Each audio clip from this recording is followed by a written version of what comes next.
Prijazen pozdrav, spoštovane gledalke, cenjeni gledalci lokalnega programa TV Studia Bistrica. V tokratni oddaji smo za vas pripravili kar nekaj zanimivih prispevkov, zato seveda prijazno vabljeni k ogledu.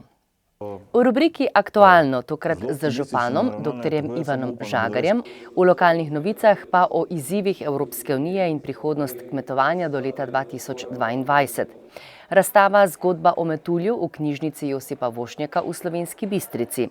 V športu pa si oglejte mednarodno tekmovanje v Twirlingu Slovenija Open 2019 ter šahovski festival veteranov in veterank Slovenije.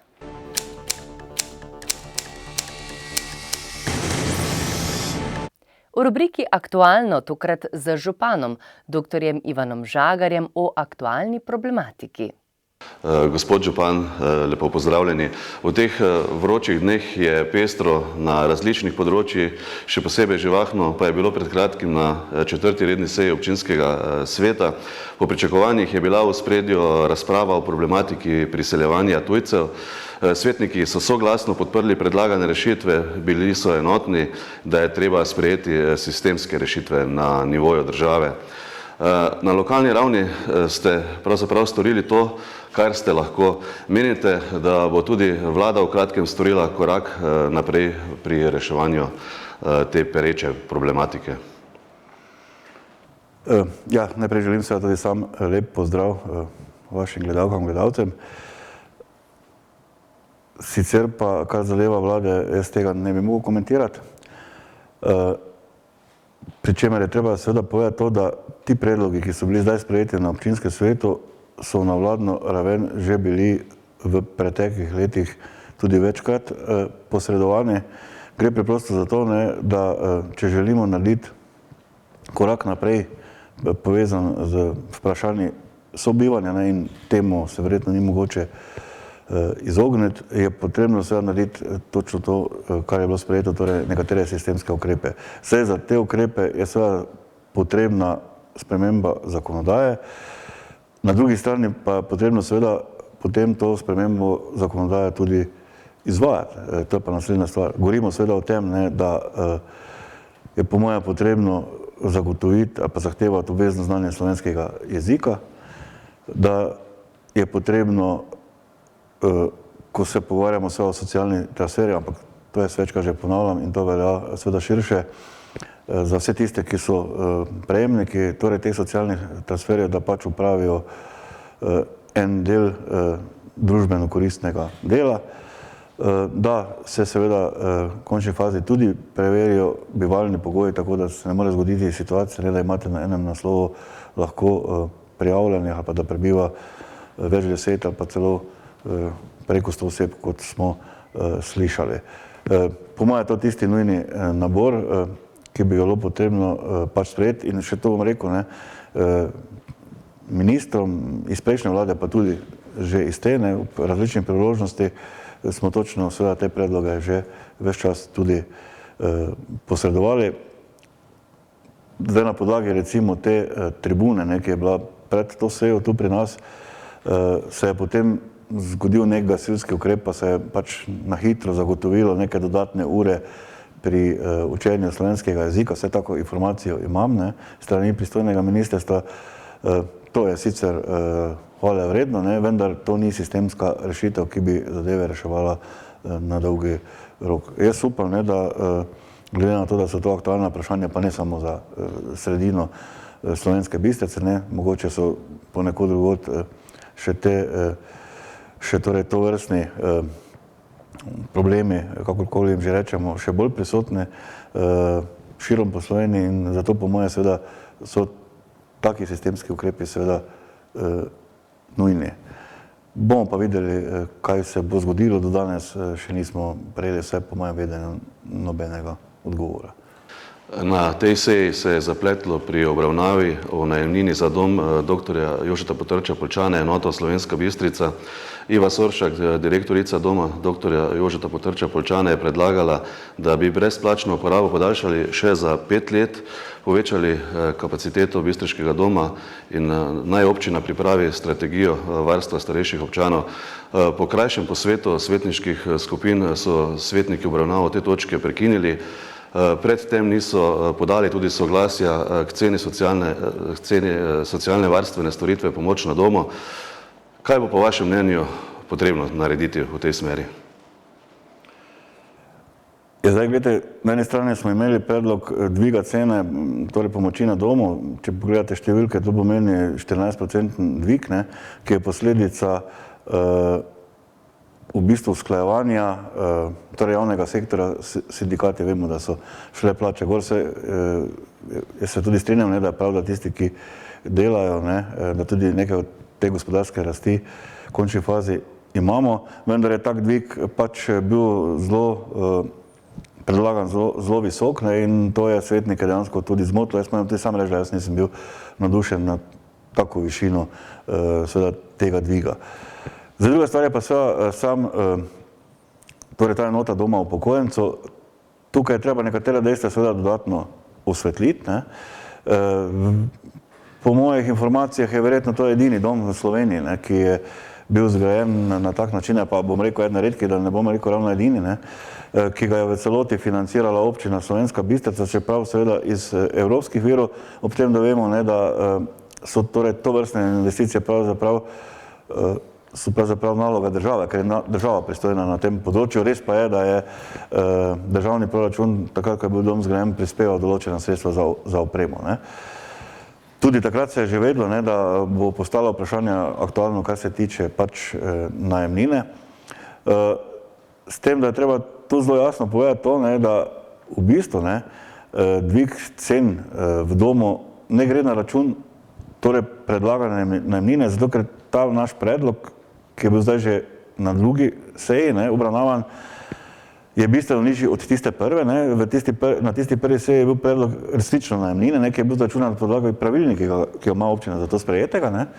Vendar tudi zaradi razgovorov, ki so bili predhodno upravljeni z domom, se je ta višina potem znižala v bistvu na višino amortizacije, ki jo mora v vsakem primeru dom tudi obračunavati. Tako da v bistvu sploh ne gre za najemnino, gre v bistvu za to, da bi pač občina dobila torej to vrednost sredstev iz višine amortizacije, ki se pa tako ali tako nabira. Saj veste, da ima dom v tem trenutku deponiranih, mislim, da 1.400.000 evrov sredstev.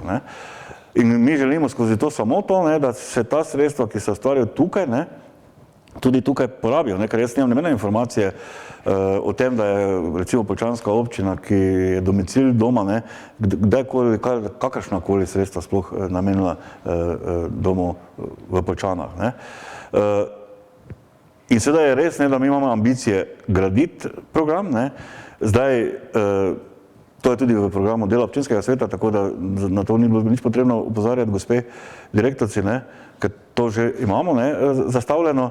Je pa seveda res, da bo zelo težko narediti nek akcijski načrt za prihodnje na tem področju, brez tega, da bo država sprejela rešitve, ki so povezane z dolgotrajno oskrbo, zato ker te stvari seveda so povezane in na to vplivajo. Tako da, kar se tega dela tiče, je seveda ideja točno v tem, da se ta sredstva zbirajo za namen nadaljne nadgradnje torej storitev za starostnike.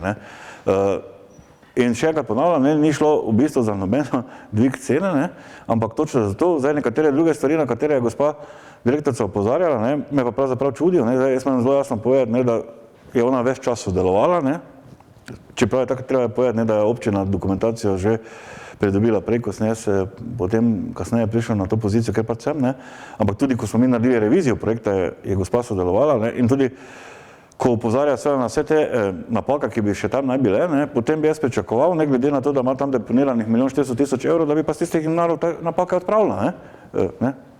Ampak dobro, gledajte, pač, če sploh so napake, to še pa naslednja zgodba, da ne bomo preveč pogrevali tega.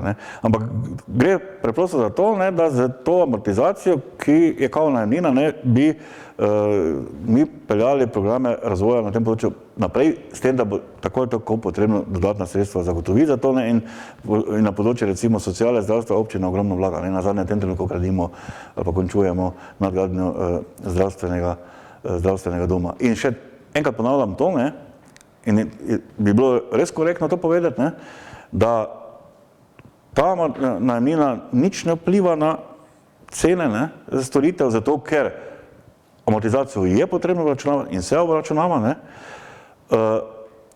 Dvig cen storitev je pa seveda povezan v bistvu z dvigom plač, ne. In zdaj imate na eni strani 14% dvig plač na tistem delu storitev, ki jih plačuje občina in posamezniki, nekaj si pač delimo ta del na tem storju, na drugi strani pa se govori, ne, da bo pa amortizacija pomenila dvig plač, pozabi se pa na to, da so pravzaprav posledice dviga plač pogajanja z sindikati, ki so bila zaključene, ne.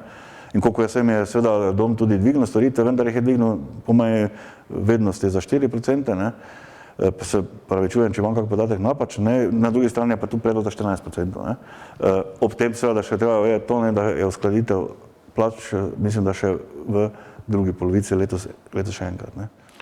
Letos je še posebej pestro na področju družbenih dejavnosti, predvsem pri zagotavljanju ustreznih prostorov za predšolsko vzgojo. Kar nekaj vprašanj svetnikov se nanašalo na novelacijo investicijskega programa za vrtec v Laporju. Zakaj je prišlo do povečanja sredstev pri gradnji vrtca? No, kar se tiče gradnje vrtca, mi s temi gradnjami zdaj v bistvu zaključujemo na nek način ta program, ne. Seveda, če bomo imeli zelo močno pozitivno demografijo, bo potrebno tukaj še tudi kaj postoriti v prihodnje. No, v Slovenski Bistrici je vrtec praktično končan, ne, tako da selitev pričakujemo tam v jesenskem času. V tem trenutku ste pravilno ugotovili, se gradi vrtec v Laporju, ne, in novelacija pomeni samo to, ne, da občina pristopa k gradnji na bolj ekološki način, bolj trajnostni način. In tega takrat, ko so se pripravljali prvi ti dokumenti, seveda ni bilo mogoče še predvideti, ker nismo seveda imeli podatkov, ali bomo uspeli, ne, pri tem skladu dobiti ta sredstva. Gre pa preprosto za to, ne, da gre za zeleno gradnjo in približno je dvig cene stroškov gradnje tolikšen, v tej višini približno, ne, kot dobimo sofinancerskega deleža na račun bolj ekološke gradnje, ne. Tako da finančno je za proračun operacija nevtralna, ne. Bo pa vrtec v tem smislu bolj trajnosten, bolj ekološki, bolj zelen, če hočete, ne, to, kar je danes seveda zelo aktualno, ne. In še to je treba zelo jasno povedati, ne, veste, področje javnega naročanja ureja v tem delu tako imenovana uredba o zelenih javnih naročilih, ne, ki zahteva seveda drugačne materiale, zahteva več lesa in vsega ostalega, ne, ampak to pa seveda neminovno podraži pač investicije, ne, temu ni mogoče pobegniti. Kot ste že rekli, pospešeno poteka tudi nadzidava zdravstvenega doma. V pripravi je dokumentacija za obnovo športne dvorane. Kdaj pa lahko pričakujemo začetek del za obnovo mestnega kopališča? Ja, gledajte, mi smo mestno kopališče že imeli v razpisu, ne, po predvidevanjih projektantskih iz lanskega leta, ne, je bila vrednost ocenjena očitno glede na potem na predlog, ki smo ga dobili na razpisu, prenizko, ne, ampak to se nam zdaj že konstantno dogaja, ne, in teh težav še bo po mojem prihodnje nekoliko več. Gre pa preprosto za to, ne, da v tem trenutku na področju gradbeništva beležimo pomanjkanje potrebne gradbene infrastrukture za samo gradnjo, ne, se pravi, že manjko podjetij, ne, vemo, da smo tudi takrat imeli kar nekaj težav, ko smo izvajali te energetske sanacije, ne,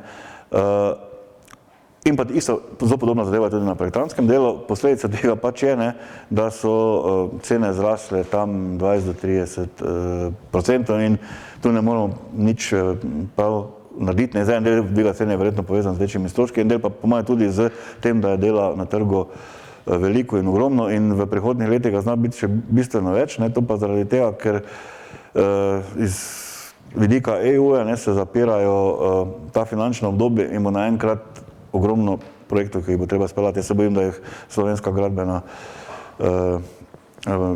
slednja praktično ne bo mogla izpeljati. No in posledica tega je bil seveda tudi ta višina tega razpisa, zato smo bili prisiljeni, ker moramo slediti postopku javnega naročanja, razpis razveljaviti in zdaj je v pripravi nov razpis, tako da jaz pričakujem, da bo razpis, da bi naj skratka speljali vse postopke, kar se razpisa tiče tam nekje do jeseni, ne, tako da se tudi konča pač kopalna sezona, zdaj res nima smisla iti bazena v tem času zapirati na način, kot pač obratuje pa tako sicer po vseh pravilih, ne se mora, ne, drugače smo ne bi smeli odprti, ampak da bomo potem lahko te posege speljali jeseni oziroma v spomladanskem dnevu do naslednje nove kopalne sezone. Je pa težava v tem, ne, da če želite ohraniti kopalno sezono, ne, potem imate izvedbo investicij v jeseni ali pa spomladi, ne, ker so pa lahko problemi tudi z vremenom ali pa še čem, ne.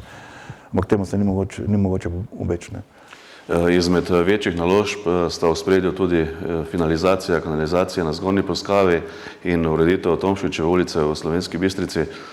Kako pa trenutno kaže časovnica teh dveh investicij? Ja, zdaj, kar zadeva Tomšičeve, mi smo podpisali pogodbo že kar nekaj časa nazaj, ne. Zdaj, Tomšičeva bi morala pravzaprav biti končana v enih naslednjih 2-3 mesecih po rokih, ki jih imam jaz v spominu. Jaz se bojim, da je podjetje, ki je pač uspelo na javnem razpisu, nekako jih več časa opozarjamo, da bo potrebno malo dinamiko dvigniti, ne. Upam, da se ne bo preveč zapletlo, ne. Zdaj, kar se pa tiče Zgornje Polskave, ne, no, pri čemer treba reči to, ne, da projekt v Tomšiču je približno težak milijoni, gre z eni strani za ureditev kanalizacije, na drugi strani seveda tudi za ureditev teh poti in sploh okolice, ne. Tako da bo tudi iz tega nivoja ne bo samo dvig kvalitete ravni življenja v podzemlju, ne, ampak bi ne bilo tudi nekaj nadzemljo, ne. Zdaj, kar se pa tiče Gornje Polskave, imamo praktično vso dokumentacijo že na ministrstvu, ne. Tam je višina projekta po nekih ocenah zdaj okrog 10 milijonov, ne. V tem trenutku proračun brez tega, da pridobimo dodatna sredstva iz drugih virov, vsaj na tak način ne zmore, ne. In jaz upam, ne, da bo končno, ker mi pa imamo to vrstno kvoto, ne, iz naslova evropske sredstva iz te finančne perspektive v bistvu zagotovljeno po napornih pogajanjih z državo, ne, ker v neki fazi 2-3 leta nazaj niso hteli slišati, več, da bi se vlagali v asfalt pa beton, ne, jaz sicer ne vem, kako je potem mogoče narediti kanalizacijo, ne, ampak kasneje smo, ko je prišlo do spremembe operativnega programa, le uspeli za občine zagotoviti v teh pogajanjih dobrih 400 milijonov, govorim seveda za celotno Slovenijo, ne, in od tega pade na občino Slovenska Bistrica tam enih 7-8 milijonov sredstev, ne, evropskega deleža in ta denar je zagotovljen, mi smo celotno ta sredstva namenili za realizacijo kanalizacije na Zgornji Polskavi, ker s tem pravzaprav zapiramo celotno investicijo, ne. Zdaj tudi za Zgornjo Polskavo je treba povedati, ne, čeprav tudi tega mislim, da občani pač seveda ne čutijo, ne, da je en del kanalizacije na Zgornji Polskavi že bil narejen, ne. Prvič je narejen primarni vod, ne, narejena je čistilna naprava, ki pač ni na Zgornji Polskavi, ampak je locirana na Pragerskem, ne, ker je to skupni sistem, ne, in do regionalne ceste je večinoma od Zgornje Polskave tudi sele že na kanalizacijo pravzaprav priključeni, ne. Ostane nam ta večji del na drugi strani, ne, ki pa pomeni seveda popolno prenovo infrastrukture na Zgornji Polskavi. Tudi v tem pogovoru ne moreva mimo izgradnje drugega dela zahodne obvoznice. Kakšne so vaše zadnje informacije? Ja, moje zadnje informacije so takšne, ne, da so zelo optimistično naravnane, tako da jaz samo upam, da bodo res se tako udejavljale, ne, ker bi naj zdaj projektna dokumentacija je praktično končana, ne. Zadnji sestanek smo imeli, mislim, da prejšnji teden v Impolu, ne, koordinacijo. Zelo hitro bi naj bilo vloženo zdaj še torej v bistvu vloga za pridobitev gradbenega dovoljenja, ne. In nekje v jeseni bi že naj bil objavljen razpis za izvedbo, ne. Ampak jaz moram reči, ne, da jaz zelo nerad, ne, in iz leta v leto težje, ne, napovedujem neke časovne termine, ne, ker stvari niso odvisne od nas, ne. Če je bila odvisna samo od nas, potem pa še pri nas se zna kaj zaplesti, ne, bi se seveda tovrstne termine bistveno lažje, ne, napovedovali. Je pa treba povedati še to, ne, da pri projektih, ne, iz leta v leto se podaljšuje tisti čas v bistvu do pričetka fizične realizacije. Ne. In zaradi pridobivanja zemljišč, ne, in zaradi pridobivanja ustreznih dokumentov, pridobivanja soglasij, ne. Čeprav recimo, ne, je bil sprejet OPPN za to obvoznico, ne za celoten del, torej za tisti del, ki smo ga mi že zgradili, ne, in za ta del, ki ga mora še država, že kar nekaj časa nazaj, čeprav je tisti postopek OPPN-a potekal tudi, mislim, da je 6-7 let, ne.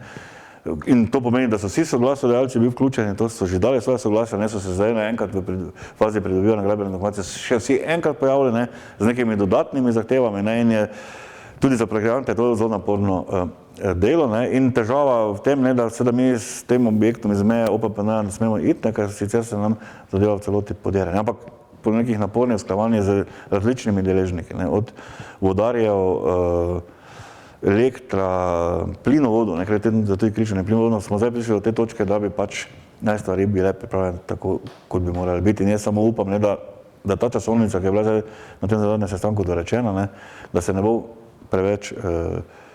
preveč odmikala in da bo končno ta gradnja tudi se pričela. Ne. V Slovenski Bistrici smo v preteklih dneh gostili kar 2 mednarodni konferenci, izzivi Evropske unije in prihodnost podeželja po letu 2020 in pripovedna kultura v prostoru. Tudi takšna dogodka sta zagotovo pomembna za promocijo občine. Ja, gledajte, jaz sem prepričan, ker gre pravzaprav za mednarodne konference, ne, da tudi tovrstne konference občina Slovenska Bistrica postavljajo na nek širši zemljevid, ne samo Slovenije, ampak tudi Evrope. Tudi teme so takšne, ki so zelo aktualne, ne. Zdaj, ko se pogovarjamo tudi, recimo, ker je to pač povezano, ne, z evropskimi sredstvi, ko se pogovarjamo zdajšnji, še bolj pa v prihodnji finančni perspektivi, ne, je vse podrejeno tej pameti, ne, vse bo pametno, ne. Mi že imamo danes pametna mesta, pa marsikaj, ne, in zdaj normalno, da če imamo pametna mesta, je bilo prav, da imamo še pametne vasi, ne. Gre pa bolj za to, ne, da se torej za tudi ta podeželski del iz teh evropskih kvot namenijo določena sredstva. Tem je pravzaprav zgodba tega dela, ne, zato ker v Evropi imate vi danes, mislim, da že več kot 50% ljudi, ki živijo v tako imenovanih velikih mestih metropola, ne, ampak ta mesta so nad 250 tisoč prebivalcev, ne. Slovenija, vse kar je pod 250 tisoč prebivalcev, se šteje pod pametne vasi, ne.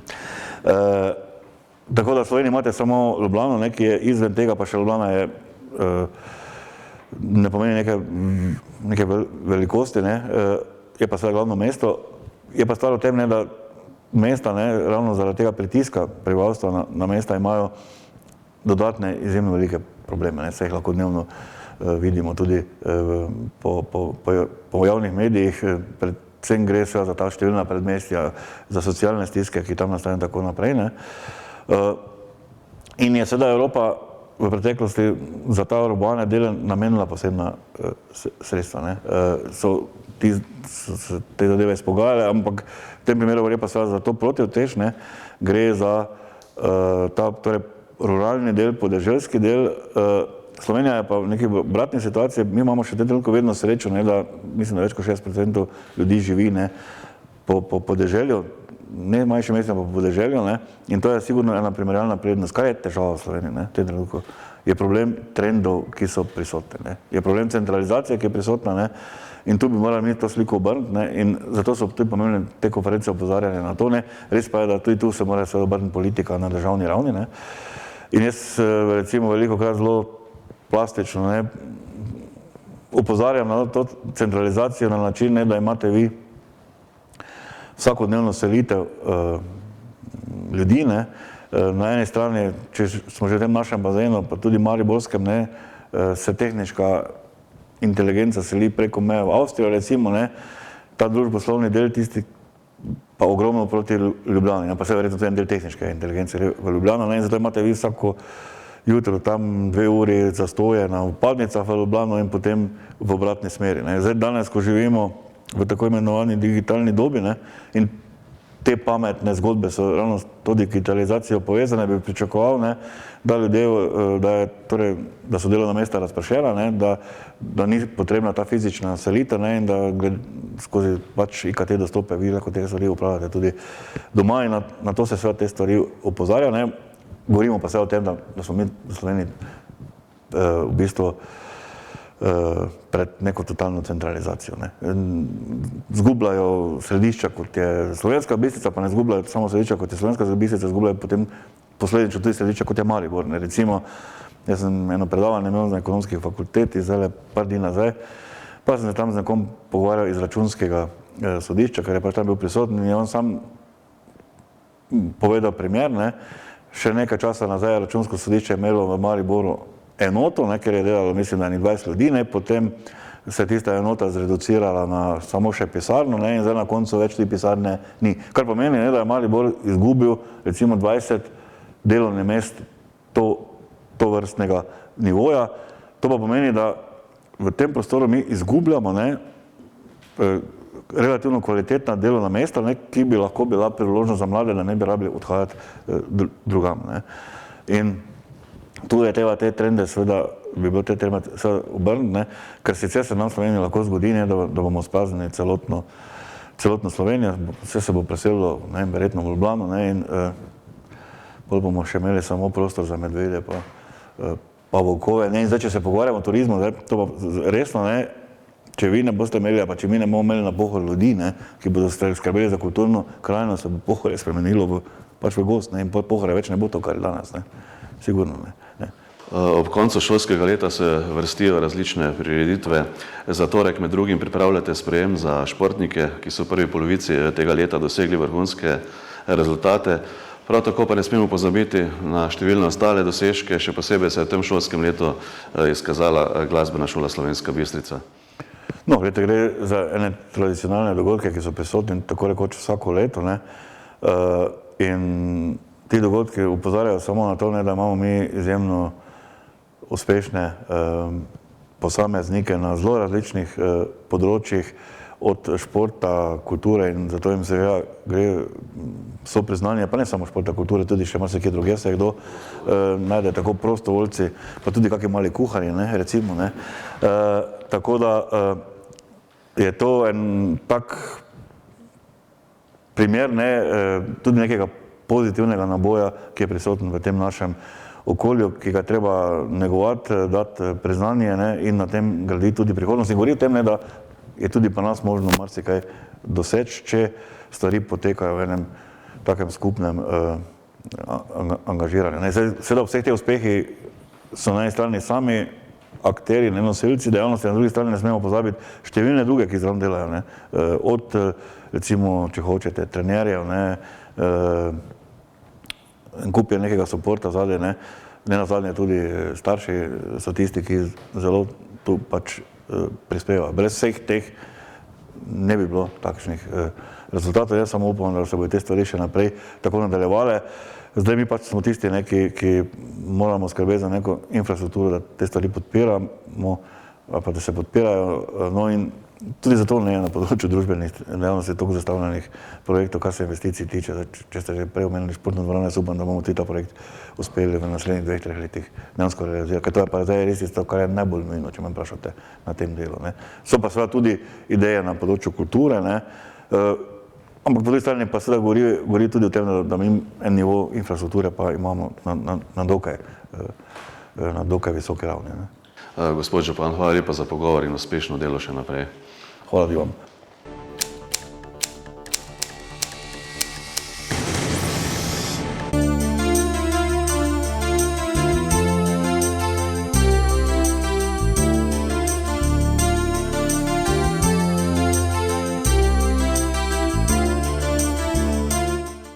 V Bistriškem gradu je v četrtek 6. junija potekala mednarodna konferenca z naslovom Izzivi Evropske unije in prihodnost podeželja po letu 2020. Na dogodku, ki ga je v okviru programa Evropa za državljane organiziral RIC Slovenska Bistrica, so se posvetili vprašanjem v zvezi s trenutnimi izzivi, s katerimi se sooča Evropska unija oziroma Evropa, torej skupni evropski prihodnosti, evroskepticizmu in vprašanju solidarnosti. Podrobneje so se posvetili tudi vprašanju prihodnjega razvoja slovenskega in evropskega podeželja. Razpravljali so o tem, kaj nam prinaša skupna evropska kmetijska politika oziroma kaj lahko krenemo sami. Udeležence je uvodoma nagovoril dr. Ivan Žagar, župan občine Slovenska Bistrica. Evropski poslanec Franc Bogovič je predstavil projekt Pametne vasi, razvoj pametnih rešitev za evropsko podeželje. Dr. Franko Sotepa je govoril o skupni kmetijski politiki po letu 2020. Na okrogli mizi so poleg Franca Bogoviča sodelovali še dr. Rudi Rizman, zaslužni profesor Univerze v Ljubljani in Bologni, Aleš Zidar, predsednik Društva za razvoj slovenskega podeželja, dr. Dimitris Antoniadis z Grške univerze v Tesaliji in magistrica Tanja Strniša, državna sekretarka na Ministrstvu za kmetijstvo, gozdarstvo in prehrano. V Viteški dvorani gradu v Slovenski Bistrici je v ponedeljek 10. in v torek 11. junija v okviru projekta Živa coprnija, živa štrigarija potekala mednarodna znanstvena konferenca z naslovom Pripovedna kultura v prostoru. Organizirala sta jo Znanstveno-raziskovalni center Slovenske akademije znanosti in umetnosti, Inštitut za slovensko narodopisje in Razvojno-informacijski center Slovenska Bistrica. Referenti so bili strokovnjaki iz 6 držav. Njihova predavanja pa so z različnih vidikov obravnavala pripovedno in drugo besedno izročilo v kontekstu povezav s fizičnim prostorom. Nekateri so posebej izpostavili potenciale za vključitev tovrstne dediščine v pedagoško, kulturno in turistično ponudbo, kar so ilustrirali z že obstoječimi praksami, ter poudarili pomen sodelovanja stroke pri tovrstnih projektih. Strokovnemu delu je sledila tiskovna konferenca za novinarje. Partnerji projekta Jana Jeglič z RIC Slovenska Bistrica, Barbara Ivančič-Kotin iz Znanstveno-raziskovalnega centra SAZU, Miljana Cunta iz založbe Beletrine, Nikolina Rusac iz Etnografskega muzeja Istre, Ivor Zidarič iz Združenja Val kulture ter Elis Bačac in Mladen Rajko iz občine Pičan so opisali svoje delo in rezultate pri projektu.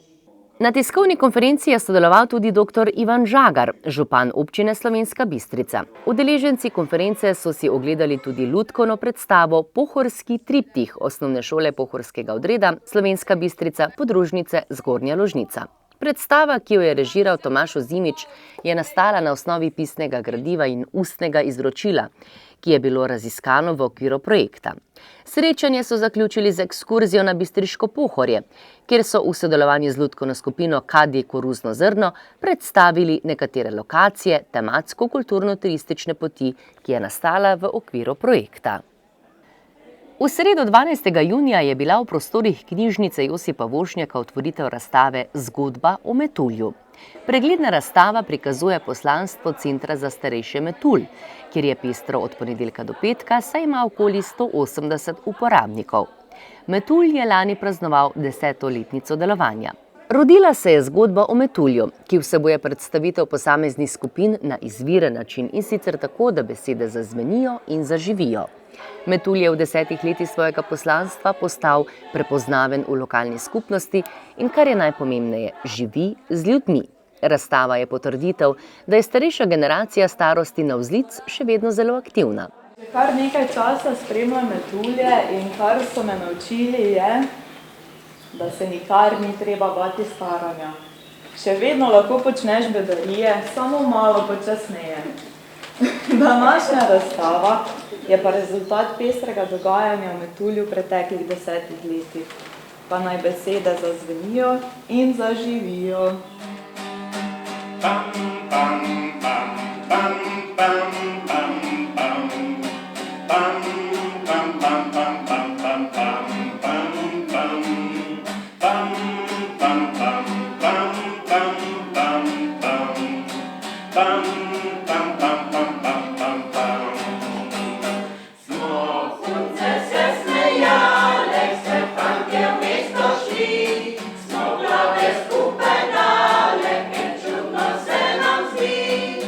Kaj boste izpevali?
V kulturnem programu ob otvoritvi je sodelovala skupina ljudskih pevk ter plesna skupina. Razstava bo na ogled do 12. julija 2019.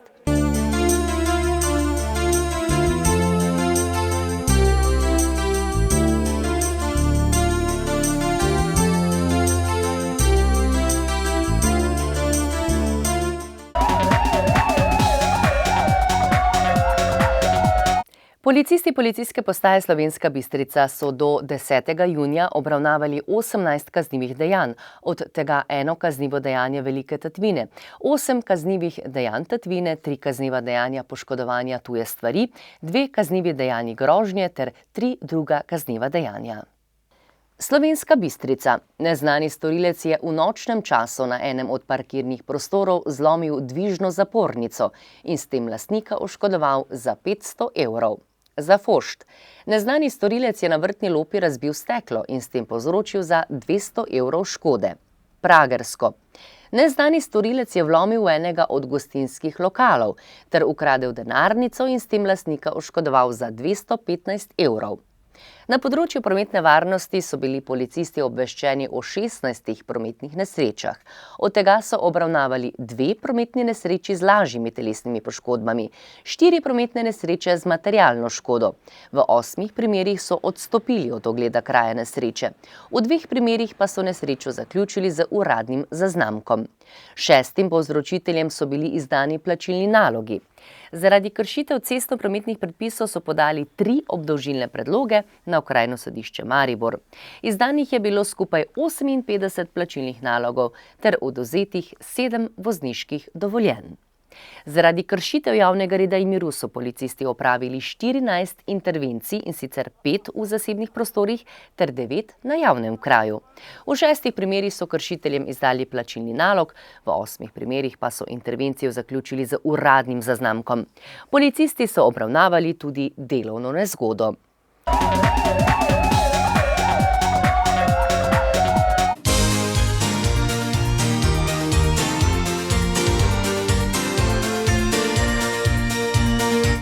Slovenska Bistrica je bogatejša za pomembno pridobitev. Ob vznožju bistriškega Vintgarja je zaživel moderen tenis center Vintgar Kuki, katerega so uradno odprli v petek 7. junija. Ob odprtju so organizirali tudi teniški turnir Bistrica Open za člane in članice Teniške zveze Slovenije. Več o pomembni pridobitvi je za Studio Bistrica povedal investitor Mirko Kukovič Kuki, znani podjetnik iz Slovenske Bistrice. Kako se je pravzaprav porodila ideja za vaš tenis center in kaj vse je na voljo v njem? Sam sem v bistvu ne tenisač, tako da je ideja izhaja čisto iz hčere Mije, ker je pač se malo spoprijateljila s tenisom, pa je malo več truda pričela vlagati v tenis, tako da smo potem nekaj iz tega izhajali, da pač tudi mi poskušamo ponuditi malo pomoči pri teh mladih športnikih, pa smo nekako se odločili za investicijo v teniško infrastrukturo. In kaj vse je na voljo v tem centru? Teniški center Vintgar Kuki zajema 3 zunanja igrišča, peščena, teniško dvorano z 2 pokritima igriščoma, fitness za kondicijsko pripravo športnikov.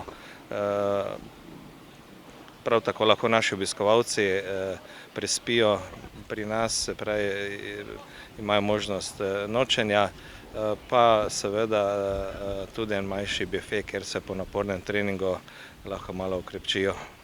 Lahko rečemo, da je lokacija zares izjemna v sami naravi, je pa seveda tudi še možnost širitve tega centra. Ljudje, ki prihajajo sem, rečejo, ali je res to tukaj v Bistrici. Streljali od centra mesta dobrih ali pa slabih 5 minut smo v čisti, neokrnjeni naravi na obznožju pohorskega, tega našega bistriškega Vingarja.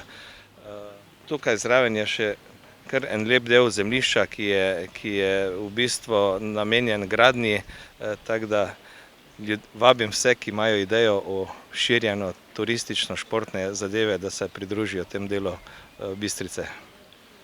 Vsekakor pa gre za izjemno zahtevno naložbo. Kako ste pravzaprav zagotovili potrebna sredstva?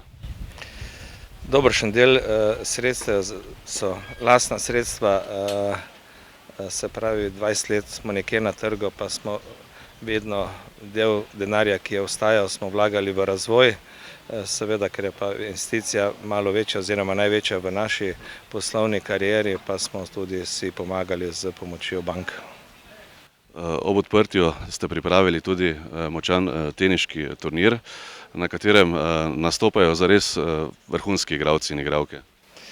Ja, turnira se udeležuje okrog 50 tekmovalcev in tekmovalk. Turnir je prvega ranga v državi, kar smo zelo veseli, da nam je zveza to zaupala in je kot neko darilo za to investicijo, ki smo izpeljali. Smo pa ponosni na tekmovalce, ki so tukaj. Imamo tekmovalce, ki so med prvih 5 do 16 let v Evropi, pa imamo tudi Bistričanko Noko Jurič, ki je aktualna državna prvakinja do 18 let. Potrebno je še povedati, da vaše podjetje letos praznuje tudi 18-letnico pizzerije Kuki. Torej, kakšni so bili začetki in kako gledate sedaj na to prehojeno pot? Ja, v začetku je bila samo ena želja, da pizzerijo odpremo, pa da nekako takratne obveznosti poravnavamo. Niti v sanjah si nismo mislili, da bo naša pot toliko raznolika, pa tako dolga oziroma tako raznolika v bistvu, da bomo šli še celo na športne objekte in na te stvari. Si v začetku sploh nismo predstavljali tega. Verjetno pa idej načrtov tudi za vnaprej ne manjka. Zdaj, ko ugotavljamo, da je še tu polno zemljišča, ki še ne pozidanega, pa nam kar ideje nekaj mrgolijo, tako da obiskovalci, ki pridajo, jih kar nekako verbamo, če ima kdo kako idejo, da skupaj nekaj naredimo in da bo za te stvari potem Bistrica kot taka bogatejša. V soboto 8. junija je v Slovenski Bistrici potekal mednarodni turnir v Twirlingu Slovenija Open 2019, na katerem so se pomerili tekmovalci in tekmovalke iz Slovenije in Hrvaške. Tekmovanje v športni dvorani Bistrica je organiziral domači Twirling klub Sašo. Hkrati je bil to turnir z največ nastopajočimi doslej, saj je bilo na sporedu več kot 210 tekmovalnih nastopov. Twirling klub Sašo je dosegel doslej največji uspeh, saj je v svojo vitrino pospravil novih 19 zlatih, 5 srebrnih ter 3 bronaste medalje. Poleg tega pa še 2-krat 4. mesto, 5. mesto, 2-krat 6. mesto, 9., 10., 12. in 14. mesto. V gostišču Golob na Zgornji Polskavi je v nedeljo 9. junija v organizaciji turističnega društva Viničar potekal tradicionalni, že 21. po vrsti šahovski festival veterank in veteranov Slovenije. Idejni oče tega festivala je Silvo Krebs, sicer domačin Spodnje Polskave. Začetki tega festivala segajo v leto 1997. Prvi se je pa začel tam na Leskovcu pri Vinotoč Jokl. Takrat sem si nekako malo pred enim letom neke ideje dobil, kako bi bilo prijetno, da združujemo eno tako populacijo ljudi nad 50 let, ki so doživeli svojega abrahama. Vidim zdaj, da je to v celoti uspelo, da so ljudje to sprejeli, predvsem iz cele Slovenije, tudi dame imamo v naši sredini, ampak ta festival smo morali potem priseliti od Jokla v drugo, v Gabernik, Goričanu, ker je tam postal premali prostor, ker se je vedno več tega udeleževalo. Potem smo pa prišli seveda tudi na Tri Kralje in na koncu smo zdaj pristali pri Golobu, ker je že 21. festival. Vse organizacijske niti so pravzaprav v rokah vas in pa predsednice turističnega društva Viničar, gospe Krambergerjeve. Ja, tako je. Namreč, ker sam jaz ne morem tega z ozirom na to, ker treba imeti transakcijski račun in vse to pravilno v skladu z zakonom in se zdaj odvija te festival pod imenom Turistično društvo Viničar, ki je organizator, ampak vse ostale stvari seveda izvajam jaz in vodim ta festival tako, da zdaj to poteka tako, kot mora biti v skladu z pravili. Poglejte, takšnih dogodkov, takšnih festivalov seveda ni mogoče organizirati brez sponzorjev, brez materialne podpore. Bi koga kazalo v teh 21 letih še posebej izpostaviti? Ja, to pa je danes veliki problem, pa še vedno večji bo glede financ, ker vsaka taka stvar zahteva določeno vsoto denarja, ki ga pa težko pridobiš. Razen, če seveda imaš kako firmo, ki dobro stoji, tako da bi tukaj predvsem izpostavil Impol, Slovenska Bistrica, ki nam vse skozi stoji v strani, pa tu so še občina Slovenska Bistrica, pa Lumar je tudi tukaj, pa še več manjših donatorov, ki nam tukaj nekako pomagajo, da lahko to stvar izvedemo. Povejva še nekaj o samem tekmovanju in pa udeležbi. Samo tekmovanje je tukaj zanimivo, se pravim 15 minut, kar je za starejše primerni čas. Udeležbe so pa vedno take okrog 100 do 120, tako da ja, med temi pa lahko rečem, da je tudi kar nekaj žensk, danes jih je 5, bilo jih je že tudi 6-7, tako da je kar zanimiva ta populacija ljudi. In tako da te ženske, jaz se občudujem, da imajo korajžo, da se vključijo v ta moški spol igranja, ker moški so le močnejši šahisti kot ženske. Ampak so presenečenja tudi, kar je lepo, da marsikoga premagajo teh velikanov. Seveda ne gre samo za tekmovalni naboj, tu je tudi druženje, izmenjava izkušenj, pogovori. Ja, tu pa v prvi vrsti. Ta festival je v prvi vrsti namenjen druženju. Ni tako pomembno, kdo bo zmagovalec, če ravno lepo biti zmagovalec, ampak jaz pravim, še lepše je, če se lahko kom dobiš, kako besedo spregovoriš in potem tudi marsikaj odločajo o tem. Tako da ta festival ima namen v prvi vrsti druženje in spoznavanje med sabo in seveda ljudi, tisti, ki pridejo iz cele Slovenije, jih ne vidiš celo leto, enkrat na leto in marsikako besedo z njim spregovoriš, ne. V koncu mogoče še beseda dve o nagradnem skladu. Ja, tudi to je pomembno, kot sem že rekel, vsak si želi neko nagrado, tudi nagradni sklad je pa kar lep, razdeljen tako, da lahko vsi nekako dobimo, imamo splošno nagradni sklad, prva 3 mesta, potem pa imamo po skupinah od 50 do 60, od 60 do 70 in 70 do 80, prvi 3 sprejmejo nagrade. Vsi pa seveda dobijo praktične nagrade, da pač nekaj dobijo, ne glede na plasman, ki so ga dosegli, seveda in je to prav, da tudi oni imajo nek spomin iz takega srečanja. Upam, da bomo te nagrade še lahko zbirali tudi v bodoče, ker še poznamo dobre ljudi, ki nam želijo to pomagati.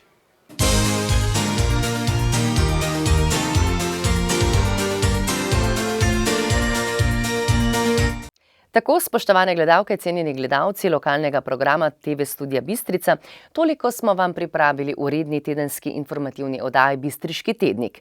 Lep pozdrav in pa nasvidenje do prihodnjič.